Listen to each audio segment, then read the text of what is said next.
мен қазір Алматы қаласында 6 тексеріс ашып отыр. 6 тексеріс. 6 тексерістің нәтижесінде кәдімгідей таудың бөктерін кесіп отыр, жан-жақтан кесіп отыр. Бұрынғы Алатау жоқ.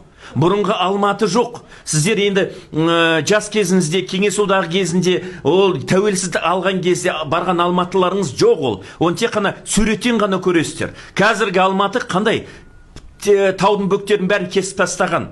Өкінішке орай, таудың бөктерін кесу туралы норма жоқ заңда.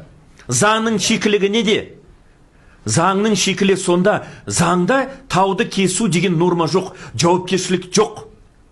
Түсінікті ғой? Осы уақытқа дейін жерді сатып алып, таудың бөктерін кесіп, ол жерде үй соғып тастаған. Ал ол үйлерде ертең адам үй ақ бітпей ма?